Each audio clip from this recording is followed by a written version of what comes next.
Hallelujah. ನಮ್ಮ ಕರ್ತನಾದ ಯೇಸುವಿನ ನಾಮದಲ್ಲಿ ನಿಮಗೆ ಶುಭ ತಿಳಿಸುತ್ತಾ ಗುಡ್ ಮಾರ್ನಿಂಗ್. ಬೆಳಗಾಯಿತು. ಬನ್ನಿರಿ, ದೇವರ ವಾಕ್ಯ ಧ್ಯಾನಿಸೋಣ, ಆಧ್ಯಾತ್ಮಿಕವಾಗಿ ಬಲಗೊಳ್ಳೋಣ ಎಂದು ನಿಮ್ಮೆಲ್ಲರನ್ನು ಪ್ರೀತಿಯಿಂದ ಈ ಕಾರ್ಯಕ್ರಮಕ್ಕೆ ಆಹ್ವಾನಿಸುತ್ತೇನೆ. ಕರ್ತನ ನಾಮದಲ್ಲಿರುವಂತಹ ಶ್ರೇಷ್ಠ ಆಶೀರ್ವಾದಗಳನ್ನು ನಾವೆಲ್ಲರೂ ಹೊಂದಿಕೊಳ್ಳುವ ಹಾಗೆ ಒಂದು ಚಿಕ್ಕ ಪ್ರಾರ್ಥನೆಯೊಂದಿಗೆ ಆತನ ವಾಕ್ಯ ಧ್ಯಾನ ಮಾಡಲು ಎಲ್ಲರೂ ಸಿದ್ಧರಾಗಿದ್ದೀರಾ? ಬನ್ನಿ ಪ್ರಾರ್ಥನೆ ಮಾಡೋಣ. ಪರಿಶುದ್ಧ ದೇವರೇ, ನಿಮಗೆ ವಂದನೆಗಳು. ಪ್ರತಿದಿನ ನಾವು ನಿಮ್ಮ ಪಾದಗಳ ಬಳಿಯಲ್ಲಿ ಕಾದುಕೊಂಡಿದ್ದು ನೀವು ನಮಗೋಸ್ಕರ ಹಾಕಿಕೊಂಡಿರುವ ಯೋಚನೆಗಳನ್ನು ಅರಿತುಕೊಳ್ಳಲು, ಲೋಕವನ್ನು ನೋಡಿ ಭಯಪಡದೆ ಯೇಸುವನ್ನು ನೋಡಿ ಬಲ ಹೊಂದುವಂತೆ, ನಮ್ಮ ಆಧ್ಯಾತ್ಮಿಕ ಜೀವಿತದಲ್ಲಿ ಶಕ್ತಿಯುಳ್ಳವರಾಗಿ ಶಾರೀರಿಕ ಕಾರ್ಯಗಳೆಲ್ಲ ಜಯಿಸುವಂತೆ ನಿಮ್ಮ ಕೃಪೆ ನಮ್ಮೆಲ್ಲರಿಗೂ ಅನುಗ್ರಹಿಸಿರೆಂದು ಕ್ರಿಸ್ತನ ನಾಮದಲ್ಲಿ ಬೇಡುತ್ತೇನೆ ತಂದೆಯೇ, ಆಮೇನ್. ದೇವರಿಗೆ ಸ್ತೋತ್ರ. ನೀವು ಯೇಸುವನ್ನು ನಂಬಿದವರಾಗಿರೋದಾದರೆ ಬೈಬಲ್ ಹೇಳುತ್ತದೆ, ಮೇಲಿರುವವುಗಳನ್ನೇ ಹುಡುಕಿರಿ ಹೊರತು ಭೂಸಂಬಂಧವಾದವುಗಳನ್ನು ಹುಡುಕಬೇಡಿರಿ ಎಂಬುದಾಗಿ. ಭೂಲೋಕದಲ್ಲಿ ಎದುರಾಗುವ ಪರಿಸ್ಥಿತಿಗಳ ನಿಮಿತ್ತ ನಿಮ್ಮ ಹೃದಯವಾಗಲಿ, ನಿಮ್ಮ ಭಕ್ತಿಯಾಗಲಿ, ಇಲ್ಲವೇ ನಿಮ್ಮ ಅಭಿವೃದ್ಧಿಯಾಗಲಿ, ಇಲ್ಲವೇ ಜಯವಾಗಲಿ ಸಿಗುತ್ತದೆ ಎಂದು ನಂಬಬೇಡಿ. ಜಯ ಕೊಡುವ ಆತನು ಕರ್ತನಾಗಿದ್ದಾನೆ, ಯುದ್ಧ ಮಾಡುವ ಆತನು ಕರ್ತನೇ ಆಗಿದ್ದಾನೆ. ನಮ್ಮೊಂದಿಗೆ ಸದಾಕಾಲ ಇದ್ದು ನಮಗೋಸ್ಕರ ಪ್ರಾಣ ಕೊಟ್ಟಿರುವಂತಹ ಯೇಸು ಪರಿಶುದ್ಧಾತ್ಮನನ್ನು ನಮಗೆ ಅನುಗ್ರಹಿಸಿದ್ದಾರೆ ಎಂದು ನಾವು ಗುರುತಿಸುವುದು ಎಷ್ಟೋ ಅವಶ್ಯಕವಾಗಿದೆ. ವಿಶ್ವಾಸಿಗಳೆಂದು ಹೇಳಿಕೊಳ್ಳುತ್ತಲೇ ವಿಶ್ವಾಸ ಇಲ್ಲದವರಾಗಿರುವವರನ್ನು ಅನೇಕರನ್ನು ಈ ದಿನ ನೋಡ್ತೇವೆ. ಪರಿಸ್ಥಿತಿಗಳಿಗೆ ಭಯಪಡುವವರಾಗಿ ಅವುಗಳಿಗೆ ಒಳಗಾಗುವವರಾಗಿ ನಾವಿರೋದಾದರೆ ಆಧ್ಯಾತ್ಮಿಕ ಜೀವಿತದಲ್ಲಿ ನಾವು ಬಲಹೀನರಾಗಿದ್ದೇವೆ ಎನ್ನುವುದನ್ನು ಗುರುತಿಸಬೇಕು. ಸಾಧಾರಣವಾಗಿ ಒಬ್ಬ ವ್ಯಕ್ತಿಗೆ ವ್ಯಾಧಿಗಳು ಯಾಕೆ ಅಂಟಿಕೊಳ್ತವೆ? ಒಂದು ಸರಳ ಮಾತಿನಲ್ಲಿ ಹೇಳಬೇಕಾದರೆ, ಅವರ ಇಮ್ಯೂನ್ ಸಿಸ್ಟಮ್ ಸರಿಯಾಗಿಲ್ಲದಿದ್ದರೆ ಅವರ ದೇಹದೊಳಗೆ ರೋಗ ನಿರೋಧಕ ಶಕ್ತಿ ಕಡಿಮೆಯಾಗುವಾಗ ಬಹಳ ಸುಲಭವಾಗಿ ರೋಗಗಳಿಗೆ ಗುರಿಯಾಗ್ತಾರೆ. ಹಾಗೆಯೇ ನಾವು ಆಧ್ಯಾತ್ಮಿಕವಾಗಿ ಬಲವುಳ್ಳವರಾಗಿರುವಾಗ ಶಾರೀರಿಕ ಶೋಧನೆಗಳಿಗೆ ಒಳಗಾಗದಂತೆ ಜಯಿಸುವವರಾಗಿರುತ್ತೇವೆ. ಹಾಗಾದರೆ ಶರೀರಕ್ಕೆ ಬಲ ಬೇಕಾದರೆ ಚೆನ್ನಾಗಿ ವ್ಯಾಯಾಮ ಮಾಡಬೇಕೆಂದು, ಒಳ್ಳೆ ಡಯಟ್ ತೆಗೆದುಕೊಳ್ಳಬೇಕೆಂದು, ಒಳ್ಳೆ ಆರೋಗ್ಯ ಸೂತ್ರ ಪಾಲಿಸಬೇಕೆಂದು ಅನೇಕರು ಅನೇಕ ರೀತಿಯಲ್ಲಿ ನಮಗೆ ಪುಸ್ತಕಗಳ ಮೂಲಕ, ಲೆಸನ್ಸ್ಗಳ ಮೂಲಕ, ಸೋಷಿಯಲ್ ಮೀಡಿಯಾ ಮೂಲಕ ನಮಗೆ ಅನೇಕ ರೀತಿಯಲ್ಲಿ ತಿಳಿಯಪಡಿಸುತ್ತಿದ್ದಾರೆ. ಅವುಗಳನ್ನು ನಾವು ಪರಿಶೀಲಿಸುತ್ತಾ ಅವುಗಳನ್ನು ಅನುಸರಿಸಲು ಪ್ರಯತ್ನಿಸುತ್ತೇವೆ. ಹೇಗೆ ಈ ಲೋಕದ ವ್ಯಾಧಿ ಅಂಟಿಕೊಳ್ಳದೆ ಆರೋಗ್ಯಕರವಾಗಿರಬೇಕೆಂದು, ಆ ವಿಶೇಷ ನಿಯಮಗಳೆಲ್ಲ ಪಾಲಿಸಬೇಕೆಂಬುದಾಗಿ ತಿಳಿದುಕೊಳ್ಳಬೇಕೆಂದು ಆಶಿಸುತ್ತೇವೆ. ಹಾಗಾದರೆ ನಮ್ಮಲ್ಲಿ ಎಷ್ಟು ಜನ ಆಧ್ಯಾತ್ಮಿಕವಾಗಿ ಬಲವುಳ್ಳವರಾಗಿರಬೇಕೆಂಬ ಸಂಗತಿಯನ್ನು, ನಮ್ಮ ಅಂತರಂಗದಲ್ಲಿರುವಂತಹ ನಮ್ಮ ಆತ್ಮ ಬಲವುಳ್ಳದಾಗಿರಬೇಕೆಂದು ಆಶಿಸುತ್ತಾ ಇದ್ದೀರಿ? ಶರೀರದ ವ್ಯಾಯಾಮ ಸ್ವಲ್ಪ ಮಟ್ಟಿಗೆ ಒಳ್ಳೆಯದಾಗಿದೆ, ಅದು ಶರೀರಕ್ಕೆ ಪ್ರಯೋಜನವಾಗಿರುತ್ತೆ. ಹಾಗೆಯೇ ಆಧ್ಯಾತ್ಮಿಕ ವ್ಯಾಯಾಮ ಬೇಕಲ್ಲವೇ? ಆಧ್ಯಾತ್ಮಿಕ ವ್ಯಾಯಾಮ ಅಂದರೆ ಈಗ ಪರಿಶುದ್ಧ ಸತ್ಯವೇದವನ್ನು ಓದುವಂಥದ್ದು, ಧ್ಯಾನಿಸುವಂಥದ್ದು, ದೇವರಲ್ಲಿ ನಂಬಿಕೆ ಇಡುವಂಥದ್ದು, ಮೊಳಕಾಲೂರಿ ಪ್ರಾರ್ಥಿಸುವಂಥದ್ದು ನಮಗೆ ಆಧ್ಯಾತ್ಮಿಕವಾದ ಶಕ್ತಿಯನ್ನು ಕೊಡುತ್ತದೆ. ಲೋಕ ಪ್ರಭಾವ ನಮ್ಮ ಮೇಲೆ ಬೀರದಂತೆ ಸಹಾಯ ಮಾಡುತ್ತೆ. ಲೋಕದ ಆಸೆಗಳಿಗೆ, ಲೋಕದ ಇಚ್ಛೆಗಳಿಗೆ, ಲೋಕದಲ್ಲಿರುವ ಶ್ರಮೆಗಳಿಗೆ, ಪರಿಸ್ಥಿತಿಗಳಿಗೆ ಒಳಗಾಗಿ ನಾವು ಬದುಕಲಾರದಂತೆ ನಮಗೆ ಸಹಾಯ ಮಾಡುತ್ತೆ. ಅದಕ್ಕಾಗಿಯೇ ದೇವರ ವಾಕ್ಯ ಧ್ಯಾನಿಸಿರಿ, ಓದಿರಿ. ಯಾವುದೇ ವಿಷಯದಲ್ಲಾಗಲಿ ನೀವು ಲೋಕದಲ್ಲಿರುವವರಂತೆ ಆಲೋಚಿಸಲಾರದ ಹಾಗೆ, ನಿಮ್ಮ ಕಣ್ಣಿಗೆ ಕಾಣಿಸುವುದರ ಮೇರೆಗೆ ನೀವು ತೀರ್ಪು ತೀರಿಸುವವರಾಗಿರದೆ, ದೇವರು ಆ ವಿಷಯವನ್ನು ಹೇಗೆ ನೋಡುತ್ತಿದ್ದಾರೆ, ದೇವರ ದೃಷ್ಟಿಯಲ್ಲಿ ಆ ವಿಷಯಗಳು ಹೇಗಿವೆ, ಅವು ನಿಮ್ಮ ದೃಷ್ಟಿಯಲ್ಲಿ ದೊಡ್ಡದಾಗಿರಬಹುದು, ಆದರೆ ದೇವರ ದೃಷ್ಟಿಯಲ್ಲಿ ಅವು ಹೇಗಿವೆ ಎಂಬ ನಂಬಿಕೆಯ ದೃಷ್ಟಿಯಿಂದ ನಾವು ಅವುಗಳನ್ನು ನೋಡಬೇಕು. 6 ಮೊಳ ಎತ್ತರ ಇರುವಂತಹ ಗೊಲಿಯಾತನು ಹಾಕುವಂತಹ ಸವಾಲುಗಳಿಗೆ, ಅವನ ಉನ್ನತವಾದ ದೇಹಕ್ಕೆ, ಅವನ ಆರ್ಭಾಟದ ಘೋಷಣೆಗೆ ಇಸ್ರಾಯೇಲ್ ದೇಶದ ಸೈನ್ಯವೆಲ್ಲ ಭಯಪಟ್ಟಿತು. ಆದರೆ ಚಿಕ್ಕ ಹುಡುಗನಾದ ದಾವೀದನು ಅವನ ಆಕೃತಿ ನೋಡಲಿಲ್ಲ, ಅವನ ಕೂಗಾಟ ಕೇಳಲಿಲ್ಲ. ದೇವರ ದೃಷ್ಟಿಯಲ್ಲಿ ಅವನು ಹೇಗಿದ್ದಾನೆ ಎಂದು ನೋಡುತ್ತಾನೆ, ತನ್ನ ನಂಬಿಕೆಯ ದೃಷ್ಟಿಯ ಮೂಲಕ.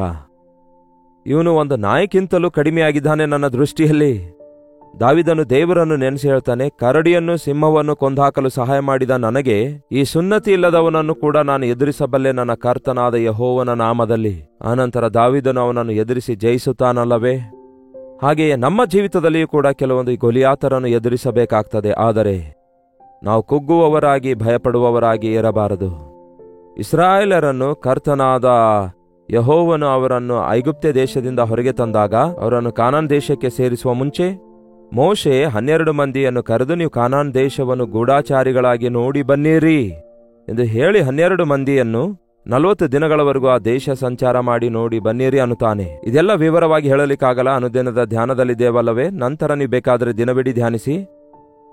ಅರಣ್ಯಕಾಂಡ 14ನೇ ಅಧ್ಯಾಯ ಪೂರ್ತಿ ಅಧ್ಯಾಯ ನೀವು ಓದುವುದಾದರೆ, ಅಷ್ಟೇ ಅಲ್ಲ, ಅರಣ್ಯಕಾಂಡ ಪೂರ್ತಿ ಪುಸ್ತಕವೇ ಓದೋದಾದರೆ ಇನ್ನೂ ಅನೇಕ ವಿಷಯಗಳನ್ನು ತಿಳಿದುಕೊಳ್ಳಬಹುದು. 13ನೇ ಅಧ್ಯಾಯದಲ್ಲಿ 40 ದಿನಗಳವರೆಗೂ 12 ಮಂದಿಯನ್ನು ಸೆಲೆಕ್ಟ್ ಮಾಡಿ ಮೋಶೆ ಆ ಕಾನಾನ್ ದೇಶವನ್ನು ನೋಡಿ ಬನ್ನಿರಿ ಎಂದು ಹೇಳಿ ಕಳಿಸುತ್ತಾನೆ. ಆ ದೇಶಕ್ಕೆ ಹೋಗಿ ಬಂದಂಥವರು ಹೇಳಿರುವಂತಹ ಸಮಾಚಾರ ಯಾವುದೆಂದರೆ, ಇದೇ ಅರಣ್ಯಕಾಂಡ 13ನೇ ಅಧ್ಯಾಯ 26ನೇ ವಚನದಿಂದ. ಅವರು 40 ದಿವಸಗಳು ಆ ದೇಶವನ್ನು ಸಂಚರಿಸಿ ನೋಡಿದ ಮೇಲೆ ಪಾರಾನ್ ಅರಣ್ಯದಲ್ಲಿದ್ದ ಮೋಶೆ, ಆರೋನರ ಮತ್ತು ಇಸ್ರಾಯೇಲರ ಸರ್ವ ಸಮೂಹದವರ ಬಳಿಗೆ ಕಾದೇಶಿಗೆ ಬಂದು ಅವರಿಗೆ ಸಮಾಚಾರವನ್ನು ತಿಳಿಸಿ ಆ ದೇಶದ ಹಣ್ಣುಗಳನ್ನು ತೋರಿಸಿದರು. ಅವರು ಮೋಶೆಗೆ ಹೇಳಿದ್ದೇನೆಂದರೆ, ನೀನು ನಮ್ಮನ್ನು ಕಳುಹಿಸಿದ ದೇಶಕ್ಕೆ ಹೋದೆವು, ಮುಂದೆ ಏನಂತೆ? ಅದು ಹಾಲು ಜೇನು ಹರಿಯುವ ದೇಶವೇ, ಅಲ್ಲಿನ ಹಣ್ಣುಗಳು ಇಂಥವು. ಅವ್ರು ಹೇಳ್ತಾರೆ, ನೀನು ಹೇಳಿದ ಸ್ಥಳಕ್ಕೆ ನಾವು ಹೋದೆವು, ಅದು ಹಾಲು ಜೇನು ಹರಿಯುವ ಸ್ಥಳ ಆಗಿದೆ. ಅಂದರೆ ಅದು ನಿಜವಾಗೂ ಹಾಲು ಹರಿಯುವ ದೇಶವಲ್ಲ, ಆದರೆ ಹಚ್ಚ ಹಸುರಾಗಿರುತ್ತೆ ಎಂದರ್ಥ. ಅದು ಬಹಳ ಒಂಥರ ಫಲಭರಿತವಾದ ಪ್ರಾಂತ್ಯವಾಗಿದೆ ಎಂದರ್ಥ. ಅಲ್ಲಿನ ಹಣ್ಣುಗಳನ್ನು ನೋಡುವಾಗ ಅವು ಬಹಳ ದೊಡ್ಡ ದೊಡ್ಡದಾಗಿ ಕಾಣಿಸುತ್ತವೆ. ಅಂದರೆ ಅದು ಬಹಳ ಸಾರವತ್ತವಾದ ಭೂಮಿಯಾಗಿದೆ ಎಂದರ್ಥ. ದೇವರು ಹೇಳಿದಾರಲ್ಲವೇ, ನಾನು ನಿಮ್ಮನ್ನು ಐಗುಪ್ತ ದೇಶದ ದಾಸತ್ವದೊಳಗಿಂದ ಬಿಡಿಸಿ ಸಮೃದ್ಧಿಯಾಗಿರುವ ಹಾಲು ದೇಶ ಹರಿಯುವಂತಹ ದೇಶಕ್ಕೆ ಕರೆದುಕೊಂಡು ಹೋಗುತ್ತೇನೆ. ಆ ಒಂದು ದೊಡ್ಡ ಉದ್ದೇಶದ ನಿಮಿತ್ತವೇ ದಾಸತ್ವದಲ್ಲಿದ್ದ ಇಸ್ರಾಯೇಲರಿಗೆ ಅನೇಕ ಅದ್ಭುತ ಕಾರ್ಯಗಳನ್ನು ಮಾಡಿ ಮೋಶೆ ಎಂಬ ನಾಯಕನನ್ನು ಕಳುಹಿಸಿ ನಾನಾ ವಿಧವಾದ ಅದ್ಭುತ ಮಹತ್ಕಾರ್ಯಗಳ ಮೂಲಕ ತನ್ನ ನಾಮವನ್ನು ಮಹಿಮೆಪಡಿಸಿಕೊಳ್ಳುತ್ತಾ ಆ ವಾಗ್ದಾನ ಭೂಮಿ ಕಣ್ಣೆದುರಿಗಿದೆ. ಅಲ್ಲಿವರೆಗೂ ಅವರು ಬಂದ್ಬಿಟ್ಟಿದ್ದಾರೆ ಈಗ ಆಕ್ಯುಪೈ ಮಾಡಲು. ಅಲ್ಲಿವರೆಗೂ ದೇವರು ಅವರನ್ನು ಕರೆತಂದು ಆ ದೇಶ ನೋಡಿ ಬನ್ನಿ ಅಂದಾಗ ನೋಡಿ ಬಂದಂಥವರು ಬಹಳ ಬಹಳ ಚೆನ್ನಾಗಿದೆ, ಆ ದೇಶ ಬಹಳ ಚೆನ್ನಾಗಿದೆ ಅನ್ನುತ್ತಾರೆ. ಆ ನಂತರ ಆದರೆ ಅನ್ನುತ್ತಾರೆ. ನಿಮಗೊಂದು ವಿಷಯ ಗೊತ್ತಾ? ಒಬ್ಬ ಕ್ರೈಸ್ತನ ಜೀವಿತದಲ್ಲಿ ಆದರೆ ಎಂಬ ಮಾತಿರಬಾರದು. ಆದರೆ ಎನ್ನುವುದು ನಂಬಿಕೆ ಅಲ್ಲ, ನಂಬಿಕೆಯನ್ನು ಕುಂದಿಸುವಂಥದ್ದಾಗಿದೆ. ನನಗೆ ನಂಬಿಕೆ ಇದೆ ಆದರೆ ಅಂದರೆ ಅದು ನಂಬಿಕೆ ಕಳೆದು ಹಾಕುತ್ತದೆ. ನನಗೆ ನಂಬಿಕೆ ಇದೆ ಆದರೆ ಕೈಲಾಗುವುದಿಲ್ಲ ಅನ್ನುವುದಾದರೆ ನಿಮಗೆ ನಂಬಿಕೆ ಇಲ್ಲ ಎಂದ ಅರ್ಥ. ನಂಬಿಕೆಯೇ ಜಯವಾಗಿದೆ. ನಂಬಿಕೆ ಉಳ್ಳಂಥವನು ಯಾವುದೇ ನೆಪ ಹೇಳುವುದಿಲ್ಲ. ನಂಬಿಕೆ ಉಳ್ಳವನು ಪರಿಸ್ಥಿತಿಗಳನ್ನು ಗಮನಿಸುವುದಿಲ್ಲ. ನಂಬಿಕೆಯುಳ್ಳವನು ನೋಡಿ ನಡೆಯುವುದಿಲ್ಲ, ಆದರೆ ನಂಬಿಕೆಯಿಂದಲೇ ನಡೆಯುವವನಾಗಿರ್ತಾನೆ. ಅಷ್ಟಕ್ಕೂ ನೀವು ನಂಬುತ್ತಾ ಇದ್ದೀರಾ?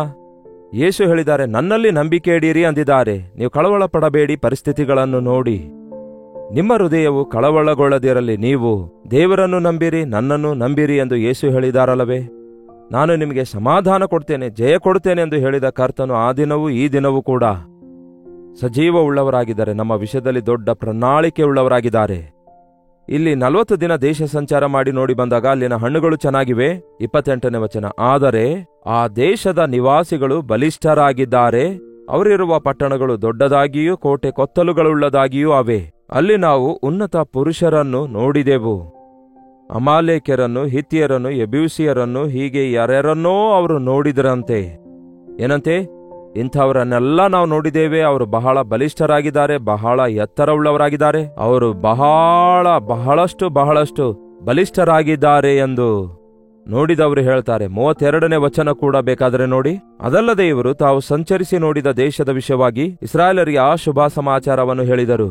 ನಾವು ಸಂಚರಿಸಿ ನೋಡಿದ ದೇಶವು ತನ್ನಲ್ಲಿ ನಿವಾಸಿಸುವವರನ್ನು ತನ್ನಲ್ಲಿ ನಿವಾಸಿಸುವವರನ್ನು ನುಂಗುವ ದೇಶವಾಗಿದೆ.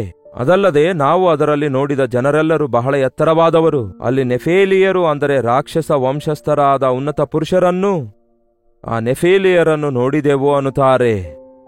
ಅಲ್ಲಿ ಬಹಳ ಎತ್ತರ ದೇಹಗಳುಳ್ಳವರು, ಮನುಷ್ಯರನ್ನೇ ತಿನ್ನುವಂತಹ ಪುರುಷರು ಇದ್ದಾರೆ. ಅಯ್ಯೋ, ಅದು ಬಹಳ ಭಯಂಕರವಾದ ಸ್ಥಳವಾಗಿದೆ. ಅಲ್ಲಿಗೆ ಹೋಗುವುದಾದರೆ ನಮ್ಮನ್ನು ಕೊಂದಾಕ್ತಾರೆ ಎಂದು ಅಪನಂಬಿಕೆಯ ಸಮಾಚಾರವನ್ನು, ಕೆಟ್ಟ ಸಮಾಚಾರವನ್ನು ಕೊಡ್ತಾರೆ. ನಂಬಿಕೆ ಇಲ್ಲದೆ ಇರುವುದು ಕೆಟ್ಟ ಸಮಾಚಾರ ಆಗಿರುತ್ತೆ. ನಂಬಿಕೆ ಇಲ್ಲದೆ ಇರುವುದು ಪಾಪ ಆಗಿರುತ್ತೆ. ನೀವು ಅಂದ್ಕೊಳ್ಬಹುದೇನೋ ನಂಬಿಕೆ ಇಲ್ಲದಿದ್ರೂ ಪರವಾಗಿಲ್ಲ ಎಂಬುದಾಗಿ. ನಂಬಿಕೆ ಅಂದ್ರೆ ಜಯವಾಗಿದೆ, ನಂಬಿಕೆ ಅಂದ್ರೆ ಸತ್ಯವಾಗಿದೆ, ನಂಬಿಕೆ ಅಂದ್ರೆ ನಮಗೆ ರಕ್ಷಣೆಯಾಗಿದೆ, ನಮಗೆ ಭಾಗ್ಯವಾಗಿದೆ. ಆದರೆ ನಂಬಿಕೆ ಇಲ್ಲದೆ ಇರುವುದು ಪಾಪ ಆಗಿದೆ. ನಂಬಿಕೆ ಇಲ್ಲದವನಲ್ಲಿ ಒಳ್ಳೆಯದೇನೂ ಇರಲ್ಲ, ಕೆಟ್ಟದನ್ನೇ ಕಾಣ್ತೇವೆ. ನಂಬಿಕೆ ಇಲ್ಲದೆ ಇರುವಂತಹ ಇವರು ಅಲ್ಲಿರುವಂತಹ ಮನುಷ್ಯರನ್ನೇ ನೋಡಿದ್ರಂತೆ, ಅಲ್ಲಿನ ಪರಿಸ್ಥಿತಿಗಳನ್ನೇ ನೋಡಿದ್ರಂತೆ. ಅಲ್ಲಿನ ಜನರು ಬಹಳ ಎತ್ತರವಾದ ಜನರಾಗಿದ್ದಾರೆ ಎಂದು ಹೇಳುತ್ತಾರೆ. ನೋಡಿ ಪ್ರಿಯರೇ, ಮನುಷ್ಯ ಎಷ್ಟೇ ಎತ್ತರ ಆಗಿದ್ರೆ ಏನು, ಎಷ್ಟೇ ದಪ್ಪ ಆಗಿದ್ರೆ ಏನು, ಅಷ್ಟೇ ಅಲ್ಲ ಎಷ್ಟೇ ಪ್ರವೀಣನಾಗಿದ್ರೆ ಏನು ಪ್ರಯೋಜನ? ದೇವರಿಲ್ಲದಿದ್ರೆ ಝೀರೋ ಆಗಿರ್ತಾನೆ. ದೇವರಿಲ್ಲದ ಮನುಷ್ಯನಿಗೆ, ದೇವರು ತೊರೆದ ಮನುಷ್ಯನಿಗೆ ಯಾವ ಬೆಲೆ ಇರೋದಿಲ್ಲ. ಆದರೇನು ಬಹಳಷ್ಟು ಸಾರಿ ಅದನ್ನು ಗುರುತಿಸುತ್ತಾ ಇಲ್ಲ. ಈ ಲೋಕದಲ್ಲಿರುವಂತಹ ಅಧಿಕಾರಿಗಳನ್ನು, ಐಶ್ವರ್ಯವಂತರನ್ನು ನೋಡಿ ಬೆದರುತ್ತಿದ್ದೇವೆ, ಅವರಿಗೆ ನಮಸ್ಕಾರ ಮಾಡ್ತೇವೆ, ಅವರನ್ನು ಮೆಚ್ಚಿಸ್ತೇವೆ. ಅಂಥವರನ್ನು ಕೂಡ, ಅಂದರೆ ಅವರನ್ನು ಆರಿಸಿ ಅವರನ್ನು ನೇಮಿಸಿರುವಾತನು, ಅವರಿಗೂ ಕೂಡ ದೇವರಾಗಿರುವಾತನು ನಮ್ಮ ದೇವರಾಗಿದ್ದಾರೆ ಎಂದು ನಾವು ಗುರುತಿಸುವುದಿಲ್ಲ. ಅದಕ್ಕೆ ನಾವು ಅವರನ್ನೋ ಇವರನ್ನೋ ನೋಡಿ, ಅವುಗಳನ್ನೋ ಇವುಗಳನ್ನೋ ನೋಡಿ ಬೆದರಿಕೆಗೊಳಗಾಗ್ತೇವೆ. ಇನ್ನು ಇವರು ನೋಡಿ ಬಂದವರು ಮಾತಾಡುತ್ತಾ ಇರುವುದನ್ನು ನೋಡುವುದಾದರೆ, ಅಲ್ಲಿನ ನೆಫೇಲಿಯ ವಂಶಸ್ಥರಾದ ಉನ್ನತ ಪುರುಷರನ್ನು ನೋಡಿದೆವು. ಅವರ ದೃಷ್ಟಿಯಲ್ಲಿ ನಾವು, ಅಂದರೆ ನಮ್ಮ ದೃಷ್ಟಿಗೆ ನಾವು ಮಿಡತೆಗಳಂತಿದ್ದೆವು, ಅವರ ದೃಷ್ಟಿಗೂ ಕೂಡ ಹಾಗೆಯೇ ತೋರಿದೆವು ಅಂದರು. ಅವರ ಮುಂದೆ ನಾವು ಮಿಡತೆಗಳ ಹಾಗೆ ಇದ್ದೇವೆ. ಅಬ್ಬಾ, ಎಷ್ಟು ಕೀಳಾಗಿ ತಮ್ಮ ಬಗ್ಗೆ ಮಾತಾಡಿಕೊಳ್ತಾರಲ್ಲವೇ. ನೋಡಿ, ದೇವರು ನಮಗೆ ತಗ್ಗಿಸಿಕೊಳ್ಳಿರಿ ಎಂದು ಹೇಳಿದ್ದಕ್ಕೆ ಸೈತಾನನ ಮುಂದೆ ಕೆಲವರು ತಗ್ಗಿಸಿಕೊಳ್ಳುವಂಥವ್ರು ಕೂಡ ಇದ್ದಾರೆ. ಸೈತಾನನೇ ನನಗೆ ಬಲ ಇಲ್ಲ, ನಾನು ಬಾಗುತ್ತೇನೆ ಎಂದು ಹೇಳಂದಿದ್ದಾರೋ ದೇವರು? ನನ್ನನ್ನು ಬಲಪಡಿಸುವ ಆತನಲ್ಲಿ ಇದ್ದುಕೊಂಡು ಎಲ್ಲವನ್ನೂ ಮಾಡಲು ಶಕ್ತನಾಗಿದ್ದೇನೆ, ಹೋಗು ಅನ್ಬೇಕಲ್ಲವೇ. ಆದರೆ ಅವರು ಬಹಳ ಬಲಿಷ್ಠರಾಗಿದ್ದಾರೆ, ನಾವಾದರೂ ಮಿಡತೆಗಳಂತಿದ್ದೇವೆ. ನಮ್ಮ ದೃಷ್ಟಿಯಲ್ಲಿ ನಾವು ಹಾಗೆ ಕಾಣುತ್ತಿದ್ದೇವೆ, ಅವರ ದೃಷ್ಟಿಗೂ ಹಾಗೇ ಕಾಣುತ್ತಿದ್ದೇವೆ ಎಂದು ವಿಚಿತ್ರವಾಗಿ ಹೇಳ್ತಾರೆ. ಇನ್ನೊಬ್ಬರ ದೃಷ್ಟಿಯಲ್ಲಿ ನೀವು ಹೇಗಿದ್ದೀರಿ ಎಂದು ಹೇಗೆ ಹೇಳಲು ಸಾಧ್ಯ? ನೀವು ಹಾಗೆ ಊಹಿಸಿಕೊಳ್ತಾ ಇದ್ದೀರಷ್ಟೇ, ಅನಾವಶ್ಯಕವಾಗಿ ಊಹಿಸಿಕೊಳ್ತಾ ಇದ್ದೀರಿ. ನಮಗೆ ಸಂಭವಿಸುವ ಶ್ರಮೆಗಳು ಅನೇಕ ಸಾರಿ ಊಹೆಗಳಾಗಿರುತ್ತವೆ, ವಾಸ್ತವ ಆಗಿರಲ್ಲ. ನಾವು ಸುಮ್ಸುಮ್ನೆ ಕೇಡಾಗಿರುತ್ತೆ ಅಂದ್ಕೊಳ್ತೇವಷ್ಟೇ, ಇನ್ನಷ್ಟು ಭಯಪಡ್ತೇವಷ್ಟೇ, ಇನ್ನಷ್ಟು ಹೆಚ್ಚು ಊಹಿಸಿಕೊಂಡು ಆ ಒಂದು ಬಾಧೆಯಲ್ಲಿ, ವೇದನೆಯಲ್ಲಿ ಕುಗ್ಗಿ ಹೋಗುತ್ತೇವಷ್ಟೇ. ನಂಬಿಕೆ ಇಲ್ಲದಂಥವನು ಇಂತಹ ಚಿಕ್ಕುಗಳಲ್ಲಿ ಸಿಕ್ಕಾಕೊಳ್ತಾನೆ, ತನ್ನನ್ನು ತಾನು ಕೀಳುಪಡಿಸಿಕೊಳ್ತಾನೆ, ತನ್ನನ್ನು ತಾನು ಬಲಹೀನಪಡಿಸಿಕೊಳ್ತಾನೆ. ನೀವು ವಿಶ್ವಾಸಿಗಳಾಗಿದ್ದೀರೋ, ವಿಶ್ವಾಸ ಇಲ್ಲದವರಾಗಿದ್ದೀರೋ? ಒಂದು ಸಿಚುವೇಶನ್ ಎದುರಿಸುತ್ತಿರುವಾಗ, ಒಂದು ಪರಿಸ್ಥಿತಿ ಎದುರಿಸುತ್ತಿರುವಾಗ ದೇವರ ವಾಗ್ದಾನಗಳನ್ನು ನಂಬುತ್ತಾ ಇದ್ದೀರಾ? ಪರಿಸ್ಥಿತಿಗಳನ್ನು ನಂಬುತ್ತಾ ಇದ್ದೀರಾ? 100 ವರ್ಷ ವಯಸ್ಸು, 90 ವರ್ಷ ವಯಸ್ಸು ಅಬ್ರಹಾಮನಿಗೂ ಸಾರಳಿಗೂ ದೇವರು ವಾಗ್ದಾನ ಪುತ್ರನನ್ನು ಕೊಡ್ತೇನೆ ಅಂದಾಗ ಮೃತುತುಲ್ಯದ ದೇಹವಾಗಿದೆ. ಇದು ಹೇಗೆ ಸಾಧ್ಯ? ಅಸಾಧ್ಯ. ಅದು ಅಸಾಧ್ಯವಾಗಿತ್ತು. ಆದರೆ ಅದು ನಂಬಿಕೆಯಿಂದ ಸಾಧ್ಯವಾಯಿತು. ಅದು ವಿಶ್ವಾಸ, ನಂಬಿಕೆಯಿಂದ, ದೇವರ ಮಾತಿನಿಂದ ಸಾಧ್ಯವಾಯಿತು. ದೇವರು ಅದನ್ನು ಸಾಧ್ಯಗೊಳಿಸಿದ್ರು. ಈ ದಿನ ನಿಮಗೆ ಅಸಾಧ್ಯವಾದವುಗಳನ್ನು ಸಾಧ್ಯಗೊಳಿಸುವಂತಹ ದೇವರಿದ್ದಾರೆಂದು ನೀವು ನಂಬುವುದಾದರೆ, ನಿಮ್ಮ ಶತ್ರು ಎಷ್ಟೇ ಭಯಂಕರನಾಗಿದ್ರು, ಎಷ್ಟೇ ಶಕ್ತಿಯುಳ್ಳವನಾಗಿದ್ರು, ಎಂಥದೇ ವ್ಯಕ್ತಿಯಾಗಿದ್ರು, ಎಷ್ಟೇ ನೀಚನಾಗಿದ್ರು, ಎಷ್ಟೇ ಬಲಿಷ್ಠನಾಗಿದ್ರು, ಅವನನ್ನು ಜಯಿಸುವುದು ನಿಮ್ಮಿಂದ ಆಗುವುದಿಲ್ಲ, ನಿಜವೇ. ಆದರೆ ದೇವರಿಂದ ಸಮಸ್ತವೂ ಸಾಧ್ಯ ಎಂದು ನಂಬುವಂಥದ್ದೇ ನಂಬಿಕೆಯಾಗಿದೆ. ಆ ದೇಶ ನೋಡು ಬಂದವರಲ್ಲಿ ಇಬ್ಬರಿದ್ದಾರೆ, ಕಾಲೇಬು, ಯೆಹೋಶುವನು. ಅವರು 12 ಮಂದಿಯಲ್ಲಿ ಇಬ್ಬರಾಗಿದ್ರು. 10 ಮಂದಿ ಕೊಟ್ಟ ಸಮಾಚಾರ ಕೆಟ್ಟ ಸಮಾಚಾರ ಆಗಿತ್ತು, ಅಪನಂಬಿಕೆಯಿಂದ ಹೇಳಿದ್ರು. ಅವರು ಪರಿಸ್ಥಿತಿಯನ್ನು ನೋಡಿ ಭಯಪಡ್ತಾರೆ, ಆದರೆ ಇವರಿಬ್ಬರು ಮಾತ್ರ ದೇವರನ್ನು ನೋಡ್ತಾರೆ, ದೇವರ ವಾಗ್ದಾನದ ಕಡೆಗೆ ನೋಡ್ತಾರೆ. ನಿಮಗೂ ವಾಗ್ದಾನಗಳಿವೆಯಾ? ದೇವರ ಬಳಿಯಿಂದ ವಾಗ್ದಾನಗಳನ್ನು ಹೊಂದಿಕೊಳ್ಳಿರಿ. ಅಬ್ರಹಾಮನಿಗೆ ದೇವರು ಹೇಳ್ತಾರೆ, ನಾನು ನಿನ್ನ ಸಂತತಿ ಸಮುದ್ರದ ಮರಳಿನಂತೆಯೂ ಆಕಾಶದ ನಕ್ಷತ್ರದಂತೆ ಮಾಡ್ತೇನೆಂದು ಹೇಳಿದಾಗ ನಂಬಿದ ಅಬ್ರಹಾಮ. ಅದಕ್ಕೆ ಆ ವಾಗ್ದಾನ ನೆರವೇರಿತು. ವಾಗ್ದಾನಗಳ ಮೇಲೆ ನಂಬಿಕೆ ಇಡುವಾಗ ಪರಿಸ್ಥಿತಿಗಳ ಮೇಲೆ ನಾವು ಮನಸ್ಸಿಡುವ ಅವಶ್ಯಕತೆ ಇಲ್ಲ. ಕರ್ತನಿಗೆ ಸಮಸ್ತವು ಸಾಧ್ಯ ಎಂದು ನಂಬುವುದೇ ಪ್ರಾಮುಖ್ಯವಾಗಿರುತ್ತೆ. ಇವರಿಬ್ಬರು ಹೇಳಿದ ಸಮಾಚಾರ ಹೇಗಿದೆ ನೋಡಿ. ಕಾಲೇಬ ಮತ್ತು ಯೆಹೋಶುವನು. 30ನೇ ವಚನ. ಇಸ್ರಾಯೇಲರು ಮೋಶೆಗೆ ವಿರುದ್ಧವಾಗಿ ಗುಣಗುಟ್ಟಲಾಗಿ ಕಾಲೇಬನು ಅವರನ್ನು ಸುಮ್ಮನಿರಿಸಿ, ನಾವು ನಿರ್ಭಯವಾಗಿ ಆ ಬೆಟ್ಟದ ಸೀಮೆಗೆ ಹತ್ತಿ ಹೋಗಿ ಅದನ್ನು ಸ್ವಾಧೀನ ಮಾಡಿಕೊಳ್ಳೋಣ, ಅದನ್ನು ಜಯಿಸಬಲ್ಲೆವು, ಸಾಕಷ್ಟು ಶಕ್ತಿ ನಮಗಿದೆ ಅಂದನು. ಖಚಿತವಾಗಿಯೂ ದೇವರು ಮಾಡಿದ ವಾಗ್ದಾನದ ಮೇರೆಗೆ ಆ ದೇಶವನ್ನು ನಾವು ಸ್ವಾಧೀನ ಮಾಡಿಕೊಳ್ಳುತ್ತೇವೆ. ಈಗ ನಮ್ಮಲ್ಲಿರುವ ಶಕ್ತಿ ಅದಕ್ಕೆ ಸಾಕಾಗುತ್ತದೆ. ನಮ್ಮ ದೇವರೇ ನಮ್ಮ ಶಕ್ತಿ, ನಮ್ಮ ದೇವರೇ ನಮ್ಮ ಧ್ವಜ, ನಮ್ಮ ದೇವರೇ ನಮ್ಮ ಜಯಧ್ವಜ, ನಮ್ಮ ಕರ್ತನೇ ನಮ್ಮ ಬಲವಾಗಿದ್ದಾನೆ ಎಂದು ನಂಬುತ್ತಿದ್ದಾನೆ. ದೇವರು ಕೊಟ್ಟ ಮಾತಿನ ಮೇರೆಗೆ ನಾವು ಹೋಗ್ತಿರೋದು ಒಬ್ಬಂಟಿಗರಲ್ಲ, ನಮ್ಮ ಕರ್ತನೊಂದಿಗೆ ಹೋಗ್ತಿದ್ದೇವೆ. ನಮ್ಮ ಕರ್ತನ ಮಾತಿನ ಮೇರೆಗೆ ಹೋಗುತ್ತಿರುವುದರಿಂದ ನಾವು ಅದನ್ನು ಸ್ವಾಧೀನ ಮಾಡಿಕೊಳ್ತೇವೆ. ಎಂಬುದಾಗಿ ಅವರಿಗೆ ಎಷ್ಟು ಚೆನ್ನಾಗಿ ಹೇಳ್ತಾನೆ ನೋಡಿ. 14ನೇ ಅಧ್ಯಾಯ 7ನೇ ವಚನ ಹೇಳ್ತದೆ, ಇಸ್ರಾಯೇಲರ ಸರ್ವಸಮೂಹದವರಿಗೆ ಹೀಗಂದನು, ನಾವು ಸಂಚರಿಸಿ ನೋಡಿ ಬಂದ ದೇಶವು ಅತ್ಯುತ್ತಮವಾದದ್ದು. ಯೆಹೋವನು ನಮ್ಮನ್ನು ಮೆಚ್ಚಿಕೊಂಡರೆ ಅದರಲ್ಲಿ ನಮ್ಮನ್ನು ಸೇರಿಸಿ ಅದನ್ನು ನಮ್ಮ ಸ್ವಾಧೀನಕ್ಕೆ ಕೊಡುವನು. ಅದು ಹಾಲು ಜೇನು ಹರಿಯುವಂತಹ ದೇಶವಾಗಿದೆ ಎಂದು ಸ್ಪಷ್ಟವಾಗಿ ಹೇಳ್ತಾ ಇದ್ದಾನೆ. ಹೀಗಿರುವುದರಿಂದ ನೀವು ಯೆಹೋವನಿಗೆ ತಿರುಗಿ ಬೀಳಬೇಡಿರಿ, ಆ ದೇಶದವರಿಗೆ ಭಯಪಡಬೇಡಿರಿ. ಅವರು ನಮಗೆ ಆಹಾರವಾಗುವರು, ಅವರ ನೆರಳು ಅವರನ್ನು ಕೈಬಿಟ್ಟು ಹೋಗುವುದು. ಯೆಹೋವನು ನಮ್ಮ ಸಂಗಡ ಇದ್ದಾನೆ, ಅವರಿಗೆ ಭಯಪಡಬೇಡಿರಿ ಎಂದು ಹೇಳಿದರು. ಇವರಿಬ್ಬರು ನಂಬಿಕೆಯಿಂದ ಹೇಳುತ್ತಾರೆ, ಉಳಿದವರೇನೋ ಕೆಟ್ಟ ಸಮಾಚಾರ ಹೇಳ್ತಾರೆ. ಅಲ್ಲಿದ್ದಂತಹ ಇಸ್ರಾಯೇಲ್ ಸಮೂಹದವರೆಲ್ಲ ಯಾವುದನ್ನು ಕೇಳ್ತಾರೆ? ಆ ಒಂದು ಅವಿಶ್ವಾಸದ ಮಾತುಗಳನ್ನೇ ಕೇಳಿ ಅವರು ಸ್ವರವೆತ್ತಿ ಅಳಲು ಆರಂಭಿಸುತ್ತಾರಂತೆ. ನಾವು ತಿರುಗಿ ಹೋಗ್ತೇವೆ, ಮತ್ತೆ ಆ ಐಗುಪ್ತಕ್ಕೆ ಹೋಗ್ತೇವೆ, ಅಲ್ಲಿ ನಮಗೆ ಸಮಾಧಿಗಳಿಲ್ಲವೋ? ಈ ಅರಣ್ಯದಲ್ಲಿ ನಾವು ಸಾಯುವುದೇನು? ಅಲ್ಲಿ ಆ ನೆಫೇಲಿಯರಿಂದ ಸಾಯುವುದೇನು? ತಮ್ಮಷ್ಟಕ್ಕೆ ತಾವು ಏನೇನೋ ಊಹಿಸಿಕೊಳ್ತಿದ್ದಾರೆ. ನೋಡಿರಿ, ದೇವರಿಲ್ಲದವರಿಗೆ ನಿರೀಕ್ಷೆ ಇರುವುದಿಲ್ಲ, ದೇವರುಳ್ಳವರಿಗೆ ನಿರೀಕ್ಷೆ ಇರುತ್ತದೆ. ನೀವು ನಂಬಿಕೆಯಿಂದ ಈ ಲೋಕದಲ್ಲಿ ಜೀವಿಸಬೇಕು. ಈ ಲೋಕ ಪರಿಸ್ಥಿತಿಗಳು ಗೊಂದಲದಿಂದ ಕೂಡಿವೆ ಎಂಬ ವಿಷಯ ನಮಗೆ ಗೊತ್ತು. ಯುದ್ಧ ಉಂಟಾಗ್ತಾ ಇವೆ, ಉಪದ್ರವಗಳು ಬರ್ತಿವೆ, ಬರಗಾಲ ಪ್ರಬಲವಾಗ್ತಿದೆ, ಪರಿಸ್ಥಿತಿಗಳು ತಾರುಮಾರಾಗ್ತಿವೆ. ಆದರೆ ಮಾತು ಕೊಟ್ಟ ದೇವರು ನನ್ನೊಂದಿಗಿದ್ದಾರೆ, ಮಾತು ಕೊಟ್ಟ ದೇವರು ನಂಬಿಗಸ್ತನು, ನನ್ನೊಂದಿಗಿದ್ದಾರೆ, ಜಯ ಕೊಡುವ ಕರ್ತನು ನನಗೆ ಜಯ ಕೊಡುತ್ತಾನೆ ಎಂಬ ನಂಬಿಕೆ ನಿಮಗಿರೋದಾದರೆ ಎಂಥದೇ ಸಮಸ್ಯೆಯಾಗಿರಲಿ ಅದನ್ನು ಜಯಿಸುತ್ತೀರಿ. ಆದದರಿಂದ ಯೇಸುವಿನಲ್ಲಿ ನಂಬಿಕೆ ಇಡೋಣ, ಆತನ ವಾಗ್ದಾನಗಳನ್ನು ನಂಬೋಣ, ಪರಿಸ್ಥಿತಿಗಳಿಗೆ ಒಳಗಾಗದೆ ಯೇಸುವನ್ನೇ ನೋಡುತ್ತಾ ಮುಂದಕ್ಕೆ ಸಾಗೋಣ. ಪ್ರಾರ್ಥನೆ. ಪರಿಶುದ್ಧ ದೇವರೇ, ಪ್ರೀತಿಯುಳ್ಳ ತಂದೆಯೇ, ಇನ್ನೊಂದು ಸಾರಿ ಮತ್ತೊಂದು ಸಾರಿ ನಮ್ಮನ್ನು ನೋಡಿರಿ ದೇವರೇ. ವಿಶ್ವಾಸಿಗಳೆಂದು ಹೇಳಿಕೊಳ್ಳುತ್ತಲೇ ಅವಿಶ್ವಾಸಕ್ಕೆ ಅವಕಾಶ ಕೊಡುವವರನ್ನು ನೋಡಿರಿ. ಪರಿಸ್ಥಿತಿ ಪ್ರಭಾವಗಳಿಗೆ ಒಳಗಾಗದಂತೆ, ಲೋಕಕ್ಕೆ ಆಕರ್ಷಿತರಾಗದಂತೆ, ಸೈತಾನನ ಕಾರ್ಯಗಳನ್ನು ನೋಡಿ ಬೆದರದೆ ಯೇಸುವನ್ನೇ ನೋಡುತ್ತಾ ನನ್ನನ್ನು ಬಲಪಡಿಸುವಾತನಲ್ಲಿದ್ದುಕೊಂಡು ನಾನು ಎಲ್ಲವನ್ನೂ ಮಾಡಲು ಶಕ್ತನು, ಕ್ರಿಸ್ತನು ನನ್ನೊಂದಿಗಿದ್ದಾನೆ ಸಾಕು ಎಂಬ ಧೈರ್ಯದೊಂದಿಗೆ ನಿಮ್ಮ ಮಾತಿನ ಮೇರೆಗೆ ಮುಂದಕ್ಕೆ ಸಾಗಿ ಜಯಶಾಲಿಗಳಾಗಿ ಪರಿಶುದ್ಧರಾಗಿ ನಿಮ್ಮ ರಾಜ್ಯ ಸೇರುವವರೆಗೂ ನಂಬಿಗಸ್ತರಾಗಿರುವಂತೆ ನಮ್ಮ ಪ್ರತಿಯೊಬ್ಬರಿಗೂ ಸಹಾಯ ಮಾಡಿರೆಂದು ಕ್ರಿಸ್ತನ ನಾಮದಲ್ಲಿ ಬೇಡುತ್ತೇನೆ ತಂದೆಯೇ, ಆಮೇನ್. ತಂದೆಯಾದ ದೇವರ ಪ್ರೀತಿಯು, ಮಗನಾಗಿರುವ ಕ್ರಿಸ್ತನ ಕೃಪೆಯು, ಆದರಣೆಕರ್ತನಾದ ಪರಿಶುದ್ಧಾತ್ಮನ ಸಹವಾಸವು ಕೂಡಿ ಬಂದಿರುವ ನಮ್ಮೆಲ್ಲರ ಸಂಗಡ ಸದಾಕಾಲಕ್ಕೂ ನೆಲೆಯಾಗಿರಲಿ. ಆಮೇನ್. ದೇವರಿಗೆ ಸ್ತೋತ್ರ. ನಿಮ್ಮ ಪ್ರಾರ್ಥನಾ ಮನವಿ 8939731313 ನಂಬರ್ಗೆ ನಿಮ್ಮ ಪ್ರೈಸ್ ರಿಪೋರ್ಟ್ಸ್, ಪ್ರೇಯರ್ ಬರ್ಡನ್ಸ್ ಕಳಿಸುತ್ತಾ ಇರಿ. ನಿಮಗೋಸ್ಕರ ಪ್ರಾರ್ಥಿಸುತ್ತಿದ್ದೇವೆ. ಹಾಗೆ ಹೊರದೇಶದಿಂದಲೂ ಸಹ ವೀಕ್ಷಿಸುವುದಾದರೆ ಇದೇ ನಂಬರಿಗೆ ನಿಮ್ಮ ಪ್ರಾರ್ಥನಾ ಮನವಿಗಳನ್ನು ಕಳಿಸಿಕೊಡಿರಿ. ಅದೇ ರೀತಿಯಾಗಿ ನೀವು ಯಾವ ಯಾವ ಸ್ಥಳಗಳಿಂದ ವೀಕ್ಷಿಸುತ್ತಾ ಇದ್ದೀರಿ ಎಂಬುದಾಗಿ ಲೈವ್ ಚಾಟ್ನಲ್ಲಿ ಬಂದು ನಿಮ್ಮ ಹೆಸರು, ಊರುಗಳನ್ನು ಟೈಪ್ ಮಾಡಿರಿ. ಹಾಗೆಯೇ ಭಾರವುಳ್ಳ ಈ ಸೇವೆಯಲ್ಲಿ ನೀವು ಕೂಡ ಪಾಲುಗಾರರಾಗಬೇಕಾದರೆ ಮುಖ್ಯವಾಗಿ 6 ಪ್ರಧಾನ ಭಾಷೆಗಳಲ್ಲಿ ನಮ್ಮ ಸೇವೆಯ ವತಿಯಿಂದ ಕಲ್ವರಿ ದರ್ಶನ ಎಂಬ ಟಿವಿ ಕಾರ್ಯಕ್ರಮ ಅನೇಕ ಚಾನೆಲ್ಸ್ಗಳಲ್ಲಿ ಪ್ರಸಾರ ಮಾಡುತ್ತಾ ಇದ್ದೇವೆ. ಈ ಕಾರ್ಯಕ್ರಮಕ್ಕೆ ಸಹಾಯ ಮಾಡಲು, ಈ ಕಾರ್ಯಕ್ರಮದ ಮೂಲಕ ಅಂದರೆ ಸೋಷಿಯಲ್ ಮೀಡಿಯಾದ ಮೂಲಕ ಅನೇಕ ಜನರಿಗೆ ತಲುಪಿಸಲು ನಿಮ್ಮ ಕೈಲಾದಷ್ಟು ಸಹಾಯ ಮಾಡಿರಿ. ನಿಮಗೆ ಪ್ರೇರೇಪಣೆ ಉಂಟಾಗುವುದಾದರೆ ಬ್ಯಾಂಕ್ ಅಕೌಂಟ್ ಡೀಟೇಲ್ಸ್ ನಿಮಗೆ ಕೆಳಗೆ ಕೊಡಲಾಗ್ತಿದೆ. ನಿಮ್ಮ ಕಾಣಿಕೆಗಳನ್ನು ಕಳಿಸಿ ಈ ಸೇವೆಯಲ್ಲಿ ಪಾಲುಗಾರರಾಗಿ ದೇವರು ನಿಮಗೆ ಕೊಡುವ ಆಶೀರ್ವಾದಗಳನ್ನು ಹೊಂದಿಕೊಳ್ಳಿರಿ. ನಮ್ಮೊಂದಿಗೂ ಕೂಡ ನೀವು ಸಹ ಆಶೀರ್ವದಿಸಲ್ಪಡಿರಿ.